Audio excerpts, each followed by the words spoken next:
The remark was made at a dinner party in October, in the particular tone of a man who believes himself to be among people who share his understanding of the world. He had been responding to Lord Alderton's observation that his wife had been spending considerable time in the village, and that he had heard she was involved in some manner of project there, and the response came quickly in the register of a man who finds the subject mildly amusing, which was that she could involve herself as she liked, that nobody in that village would remember her name past the season, and that these enthusiasms had a way of concluding themselves without requiring his attention or anyone else's. Lord Alderton had laughed, briefly, the laugh of a man who is not entirely certain what he is laughing at, but understands that a laugh is expected. Two other guests had smiled. The conversation had moved. It was a small remark. It was the kind of remark that dissolves into an evening the way smoke dissolves into a room, present for a moment, and then simply the quality of the air, and by the end of the dinner, no one at that table would have been able to reconstruct it precisely, only the general shape of it, the particular register of dismissal that a man uses when he is describing the activities of someone he considers unlikely to produce anything worth discussing. She was not at the dinner. She rarely was these days, not because she had withdrawn from his social life, but because his social life had, over the course of 2 years of marriage, migrated to evenings and venues and guest lists that had been organized without her consultation and attended without her presence being particularly noted in either direction. She was in the village that evening. She was in the village most evenings when the gathering hall was in use, which was 3 times a week, because the gathering hall had been her project from the beginning, and it was now in the stage that required consistent presence, rather than the initial energy of starting, the stage of maintenance and adjustment, and the particular attention that keeps a thing alive rather than simply launching it. He did not know she was in the village most evenings. He had not asked.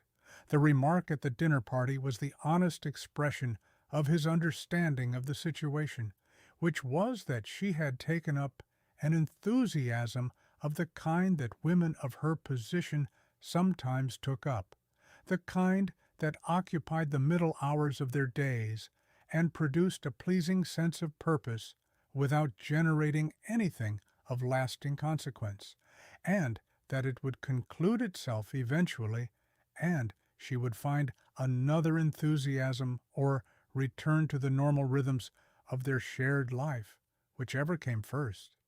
He had not looked closely enough to understand that what she was doing was not an enthusiasm. This is the story of what happens when a man's comfortable dismissal of someone's work meets the actual scope of that work, and the story of how the meeting changed everything that came after it.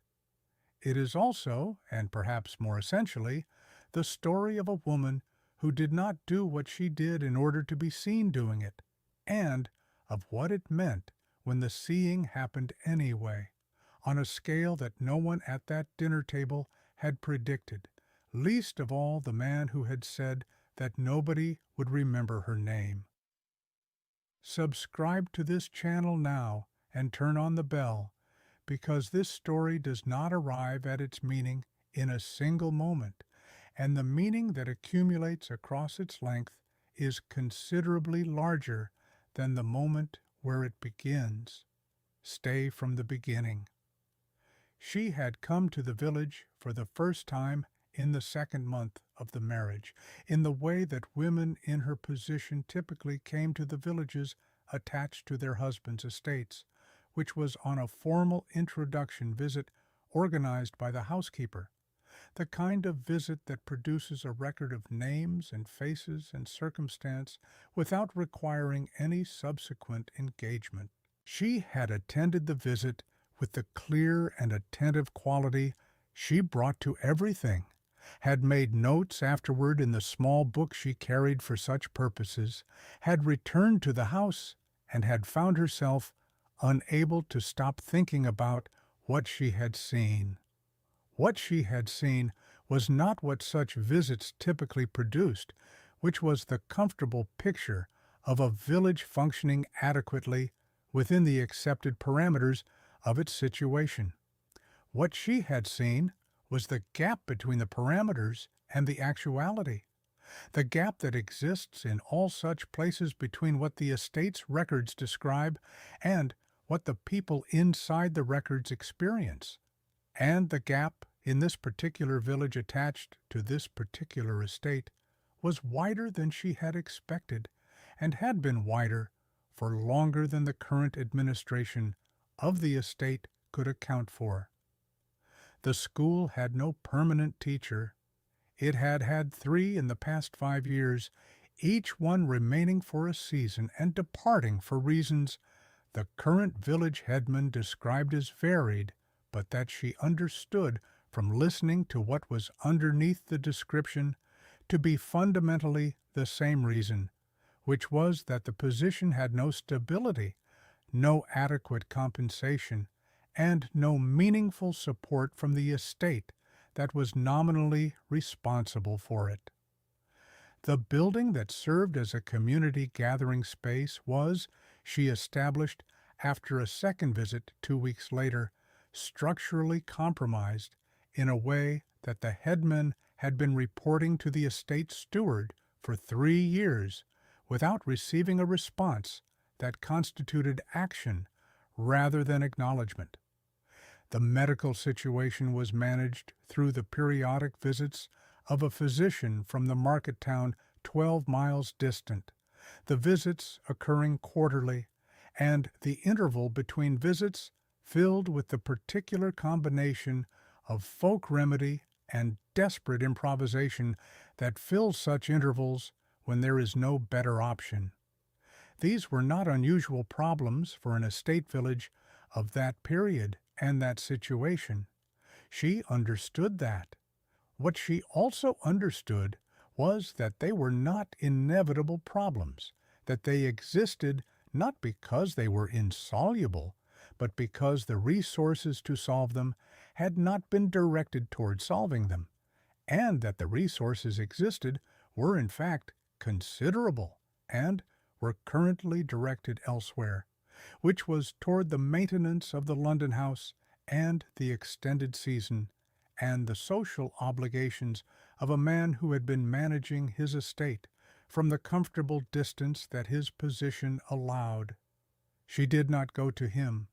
This was the decision that would define the next 2 years, and she made it not impulsively, but with the careful reasoning of someone who has assessed a situation accurately and understands what the assessment requires. She did not go to him because she had been in his household for 2 months, and she understood something about the management style of a man who has been running things without input for long enough that input arrives to him as interference, and that interference, when it involves the suggestion that something he is responsible for requires improvement, produces a particular defensive response that tends to result in the improvement being delayed rather than accelerated. She was not interested in delay. She was interested in the school and the gathering hall and the physician and the dozen smaller things her notes described, and she understood that the most efficient path to those things was not through the formal channels that the estate provided, because those channels had been producing acknowledgement rather than action for 3 years, but through the direct application of what she had, which was time and intelligence and a not insignificant amount of money in her own accounts that had come to her through her grandmother's estate, and that was legally and practically entirely her own. She began with the gathering hall because the structural issue was the most urgent and because the structural issue was the kind of thing that could be addressed through a contractor rather than through anyone's permission. She hired the contractor herself from her own funds, paying the invoice directly and asking the contractor to begin at the start of the following week. The head man was surprised. He had been dealing with estate channels for 3 years and was not accustomed to direct action as a response to reported problems. She told him it was a straightforward repair and that she would handle it, and his expression shifted from surprise to something more layered, the expression of a man encountering something he does not yet have a category for. The school was the longer project. Teachers required finding and vetting and compensating, and compensation required a sustainable source rather than a one-time payment, and the sustainable source required a structure that was not dependent on her own funds alone, because her own funds were considerable but not infinite, and she was planning in the long term rather than the immediate. She spent the autumn building the structure. She spoke to the county education board, who were surprised to be spoken to by a woman of her position directly, rather than through correspondence from an estate steward. She spoke to 2 other estate holders in the adjacent county who had achieved sustainable solutions to similar situations and was generous in her acknowledgement of their approaches. She established a small endowment from her own accounts, sufficient to stabilize the school's compensation situation for 5 years, with the explicit intention that the structure would demonstrate its value and attract additional support before the 5 years expired. She found a teacher in November. His name was Mr. Graves, and he was 24 and had recently completed his training in the county capital and had been looking for a situation that offered genuine purpose alongside adequate compensation, which was not a common combination in village school postings, and the offer she made him was both. She was in the village when he arrived to begin. She was in the village when the gathering hall reopened after the structural repairs.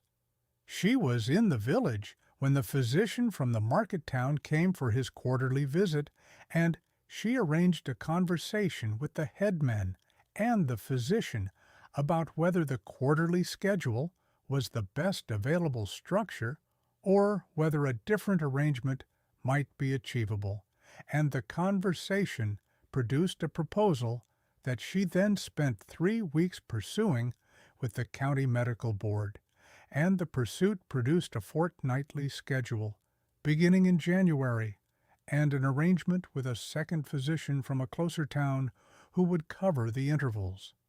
She did all of this without once discussing it with him, not as a secret and not as a rebellion, simply as work that needed doing and that she was capable of doing, and that did not require his involvement, because his involvement, she had assessed accurately, would slow it rather than advance it. He was aware she went to the village. He knew in the way, he knew all the things that happened in the ambient space of his household that he had not specifically attended to, which was in the vague sense of something occurring without a clear picture of what it contained. His assumption about the nature of what she was doing had been expressed at the dinner party and was not examined further after the dinner party, because comfortable assumptions rarely require examination. The village knew differently. The village had been watching what was happening since the beginning and had been forming its understanding not through assumptions, but through direct experience, through the repaired gathering hall and the new teacher and the improved medical schedule and the dozen smaller things that a woman with clear eyes and sufficient capability and the will to act directly had been producing over the course of 2 years without requiring recognition or waiting for permission. They knew her name. They knew it in the way that people know the names of those who have changed something in their lives for the better, not in the formal social way of knowing someone's name, because you have been introduced and remember the introduction, but in the essential way, the way of knowing that is inseparable from what the name represents, from the actual specific person and the actual specific things they did, and the actual specific difference those things made. In December of the second year, the village headman came to the estate to request a meeting with the Duchess. She received him in the estate's morning room, which was where she received people who came on village business, and he came with 3 others, 2 women from the village council, and the young teacher, Mr. Graves. What they had come to say was this. They wanted to name the lane that ran from the main road to the repaired gathering hall after her. It was not a grand lane. It was a practical thoroughfare that connected the village's most used community space to the primary route, and the naming of it was not a formal municipal procedure, but a community decision made by the people who used it and who had decided, collectively, that the name should reflect who had made the space it led to viable. She looked at the headman and at the 2 women and at Mr. Graves for a long moment. She said she was honored. She said it in the tone of someone who means it, and who is also finding that the meaning of it is landing with more weight than she had anticipated, not because she had wanted this or worked toward it, but because she had not worked toward it and had not wanted it, and was discovering that being seen when you have not performed for the seeing has a quality that being seen in other ways does not. She said she was glad the gathering hall was useful. The headman said it was more than useful. One of the women said it was the most used space in the village, and that 3 things that had not existed 2 years ago now existed because of what happened in it, and that was before accounting for the school and the medical arrangement. She said she was glad of those too. Mr. Graves said, in the particular earnest way of someone who has found a situation that allows him to do the work he was trained for and has not taken that situation for granted, that the school had 12 students consistently attending who had not been attending the year before, and that 3 of the older students had expressed interest in secondary education, which was something that had not previously been considered available to them. She sat with all of this for a moment.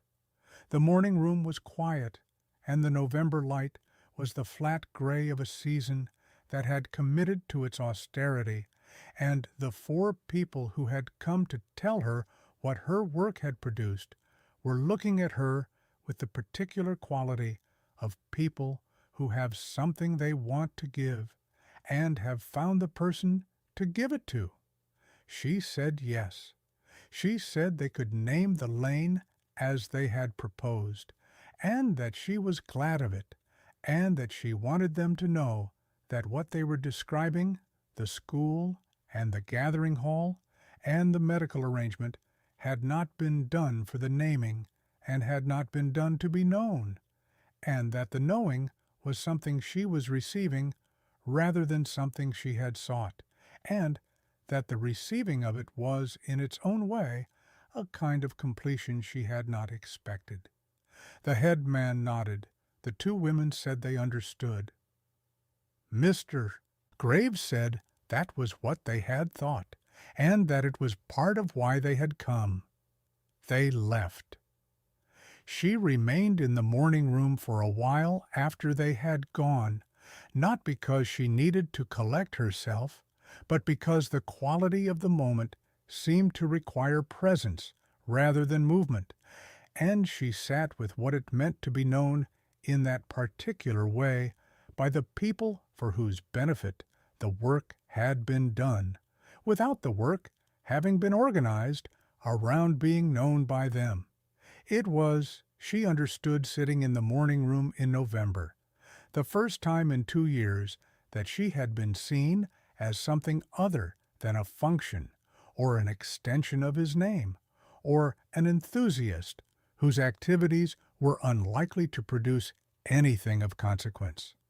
She had been seen as herself, as the specific person who had come to a village gathering hall in the second month of her marriage and found structural damage and a failing school and a quarterly physician, and had decided, with the full exercise of what she was capable of, to change those things, not because they were her responsibility in any formal sense, but because they needed changing. And she was there and capable. She was capable. That was what the lane was going to be named after. Not his name or his estate's name, but hers, attached to her capability, attached to the specific and concrete things her capability had produced in 2 years of sustained and unglamorous and entirely unacknowledged work. Subscribe to this channel now and turn on the bell, because what comes next is the part of the story where what she has done and what he has assumed come into contact, and the contact is not what either of them expected, and the person most changed by it is not the one you might assume. This story is only at its halfway point. Stay. He found out at Christmas. The Christmas gathering was a large estate dinner, the kind of event that the calendar required and that she had organized, as she had organized all such events, with the full and invisible precision that was her method. And the guests included Lord Alderton, who had been at the October dinner, and 2 other guests who had also been at the October dinner, and the gathering proceeded with the usual quality of events organized by someone who understands how to make 20 people comfortable simultaneously in a large room. It was Lord Alderton who mentioned it. He had been in the village the previous week, he said, on a matter related to a property his family held in the adjacent county, and he had found himself on a lane that had recently been renamed, and the name on the new sign was hers, and he had asked the village headman about it, and received, he said with the particular quality of a man relaying information he finds more significant than he knows how to properly convey, an account of what the lane's name represented that had taken the better part of 20 minutes and had been, he said, considerably more substantial than he had anticipated when he had asked. He said this to the table generally, in the pleasant way of someone sharing an interesting piece of news, and the table received it with the interest of people encountering something unexpected about someone they had been in the same room with for several hours. She received it with the composed expression she brought to situations that required composure, which was not the composure of someone performing stillness, but the composure of someone who had anticipated that this would become known eventually and had decided in advance how to receive the knowing when it arrived. He received it differently. He received it with the expression of a man hearing something that does not fit inside the category he has placed it in, the category being the category of a woman whose enthusiasms were unlikely to produce anything of lasting consequence, and what was being described was lasting consequence of a very specific and concrete kind, and the category and the description could not occupy the same space, and the resolving of the contradiction was visible on his face in the way that genuine surprises are visible on the faces of people who do not expect to be surprised. Lord Alderton said that the headman had been particularly specific about the school, and that the teacher the Duchess had recruited was apparently exceptional, and that the fortnightly medical arrangement was something the county board had been trying to achieve in 3 other villages without success, and that she had managed in 6 weeks, and that the gathering hall was in better structural condition than it had been in a decade. He said all of this to the table with the quality of a man who is only now understanding the full dimensions of something he had been in the presence of without seeing. The table listened. She said nothing. He said nothing either, for a long enough pause that it produced its own quality of meaning, and then he said something that was not quite adequate to the moment, but was more honest than the dinner-party remark had been, which was that he had not known the scope of it. She said, without looking at him, and without any particular inflection that would allow the statement to be read as anything other than accurate, that he had not asked. The table heard this. Lord Alderton heard it with the particular attention of a man registering the full weight of a very short exchange. The dinner continued. The evening proceeded.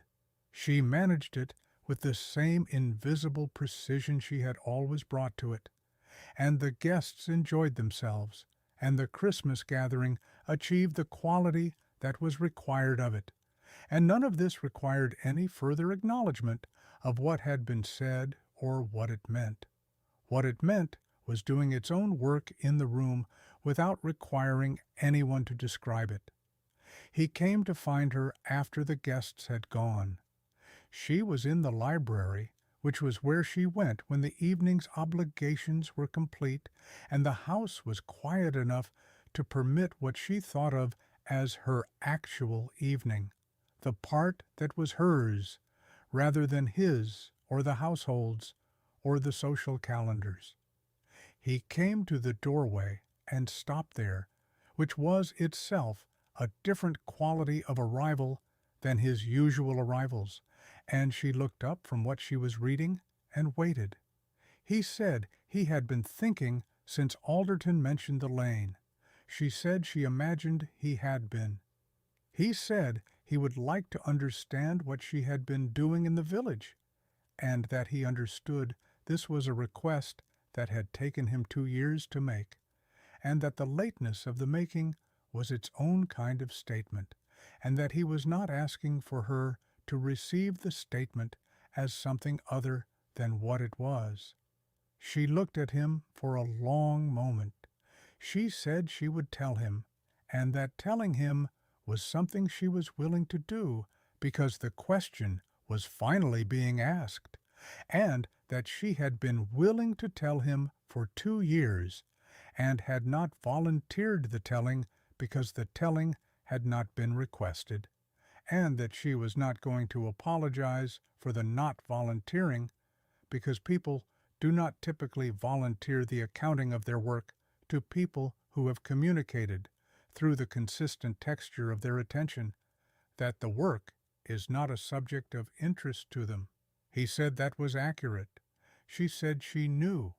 She told him. She told it in the complete and organized way of someone who has been doing something long enough to have a clear picture of all of it, who knows the school and the gathering hall and the medical arrangement and the dozen smaller things in the specific detail of someone who has not been managing them from a distance, but has been in them, in the rooms and at the tables, and in the conversations that produced what they produced, and the telling took 40 minutes, and he listened to all of it with the quality of attention she had not previously received from him in any conversation of any duration.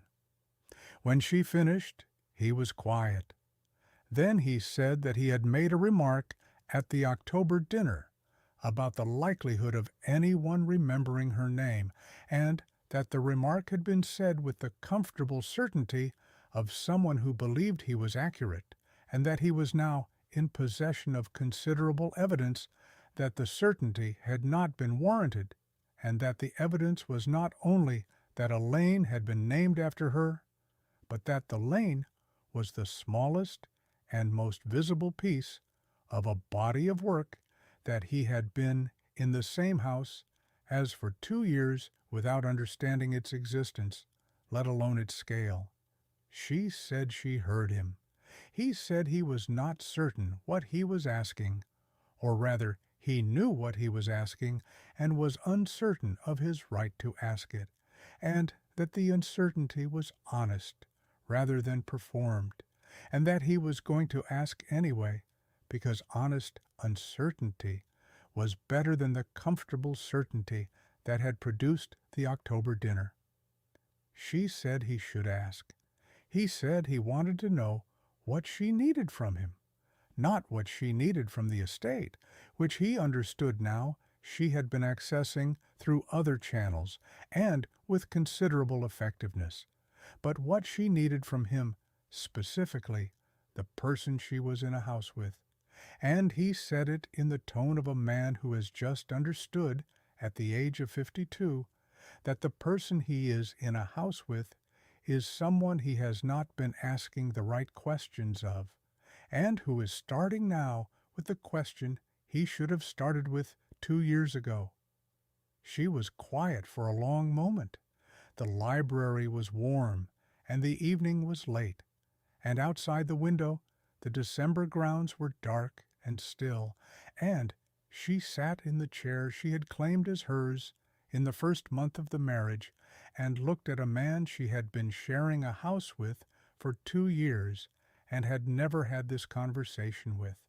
And she thought about what she needed, and she thought about whether the thinking was worth doing, whether the question was being asked in the register that would produce something real rather than the register of a man who had received uncomfortable information and was seeking to restore comfort. She looked at him. She found in his expression the thing she had been looking for, which was not comfort and not performance, but the particular quality of a person who has understood something new and is still inside the newness of it, rather than having already moved past it to the management of its implications. She said she needed him to ask. He said he did not understand.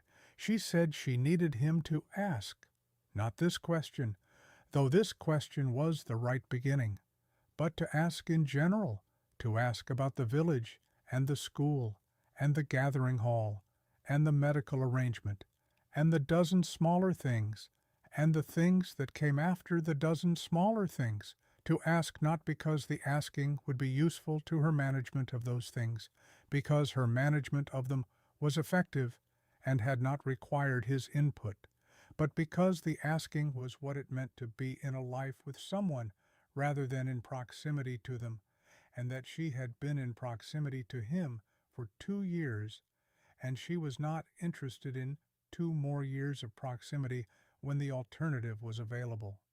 He said he understood the distinction. She said she needed to know if he was capable of more than understanding it, which was acting on it, consistently, and not only in the immediate warmth of having understood, and that she was making a distinction between understanding and the practice of understanding, because they were different things, and she was only interested in the latter. He said he intended the latter. She said that intentions were not the evidence she needed, and that what she needed was the practice, and that the practice could not be compressed into this conversation or demonstrated in a single evening, and that she was not asking for a promise, but for the beginning of a practice that she would observe over time with the same clear attention she brought to everything she observed. He said he would provide it. She said she would observe it. He asked, as the beginning of the practice, what was happening with the school in January. She told him. He listened with the full quality of attention that the telling deserved, and he asked two questions that were the questions of someone who had actually heard what was said, rather than someone waiting for a pause in which to respond, and she answered the questions in full, and the library held them both in the quiet of a late December evening in which something had shifted, not resolved and not transformed, but genuinely shifted in the specific direction of two people beginning to occupy the same space as something other than adjacent presences in a shared establishment. The lane was renamed in a small ceremony in January, the kind of ceremony that villages do without fanfare, a new sign put up by 3 members of the village council and observed by a gathering of perhaps 30 people, most of them connected in some way to the school or the gathering hall, or the medical arrangement, or the dozen smaller things. She was there. He was also there, which was not something she had asked for, and not something he had announced in advance, and which therefore arrived with the quality of a choice rather than an obligation, and she received the choice as the kind of evidence that cannot be performed by a man who has not understood what he is there for. He stood beside her at the ceremony, not beside her in the way of a man occupying the appropriate position for a public occasion, but beside her in the actual sense, present to what was happening and to what she was in the middle of. And when the headman spoke and named what the lane's naming represented, he listened with the quality of someone hearing it for real rather than for the form of the thing. Afterward, the headman's wife offered tea in the repaired gathering hall, and they stayed, which was itself the choice that made it real, and she moved through the room with the ease of someone who knows it and who is known in it, and he moved through it beside her, being introduced to the people she knew, and meeting Mr. Graves, and speaking to the 2 women from the village council, and finding in all of it the particular texture of a world that had been happening 2 miles from his estate for 2 years that he had not known existed. He said nothing significant on the walk back to the house. He said something small and accurate, which was that the gathering hall was a better room than he had expected, and that the quality of the repair work was evident, and that the young teacher seemed genuinely committed to his students. She said Mr. Graves was exceptional. He said she had found an exceptional person for the position. She said she had looked for one. He said that seemed characteristic of her approach. She looked at him to see if the observation was an observation or a beginning, and she found that it was a beginning, and she said that it was, and that the approach had produced results that she was satisfied with, and that she was currently looking at the question of secondary education for 3 of the older students, and that she had 2 promising lines of inquiry. He said he would like to hear about them. She told him. The lane bore her name. It was not a grand avenue. It was a practical lane, leading to a gathering hall in a village attached to an estate in a county that most of England would not have been able to place on a map without assistance. The lane was used every day by people going to and from the hall, by students going to school, by the physician arriving for his fortnightly visit, by the village council meeting on their regular schedule, by the 3 older students who were now, with some support and some negotiation that she was conducting, looking at the possibility of secondary schooling that had not been available to them 6 months prior. The name on the sign at the lane's entrance was hers. It had been given by people who had no obligation to give it, and had given it because it was accurate, because it named the person most responsible for the things the lane led to, and because accuracy mattered to them in the specific way it matters to people who have experienced the difference between being accounted for accurately and not. He had said in October that nobody would remember her name. By January, the people in that village were going to be putting her name on things. This is the kind of gap that exists between what a comfortable assumption produces and what the actual world contains when someone has been paying attention to it. And the gap in this case was the gap between a man who believed he knew the scope of what she was doing and a woman who had been doing something considerably larger than the scope he had assigned to it. The gap was real. It was measurable. It had a sign at its entrance with her name on it, and the sign was not going anywhere, and neither, she had decided, after January and the ceremony and the tea in the gathering hall and the walk home and the conversation about Mr. Graves and the secondary schooling, was she. Not because the lane had named her, not because a ceremony had occurred and a sign had been posted, because in the walk home and the conversation and his asking to hear about the secondary schooling and his actual listening to the answer, she had received the beginning of the evidence she had told him she needed, which was the beginning of the practice of the understanding, the distinction between understanding a thing and doing something with the understanding, and the something he had done with it was to walk beside her to a village 2 miles from his estate, and to stay for tea, and to listen to the headman, and to ask to hear about what she was working on next, and to listen to that too. It was a beginning. She had said she would observe the beginning with the clear and precise attention she brought to everything she observed. She was observing it.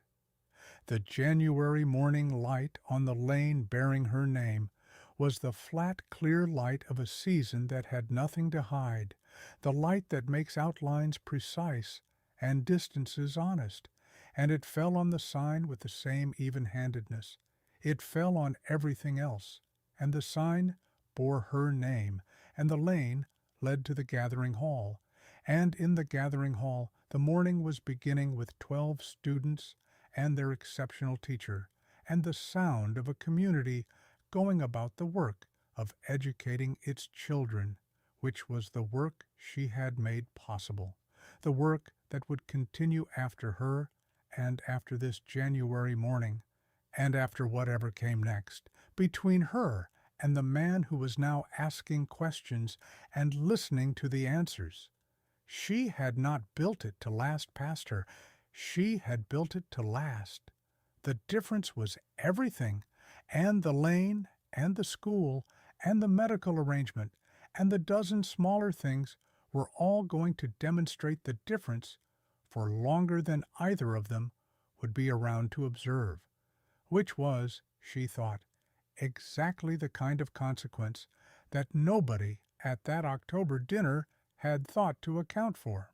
Leave a like if this story found you where you needed it. It takes 1 second, and it tells us that these stories deserve to be heard. Subscribe to this channel and turn on the bell so the next story finds you from the beginning, because they are always better experienced whole, from the first sentence to the last. And if you know someone who has been building something real in rooms that refuse to look, share this with them today. What they are building matters. The lane will be named, the sign will be put up, and the people who benefit will know exactly whose name belongs on it, even if no one else bothered to ask.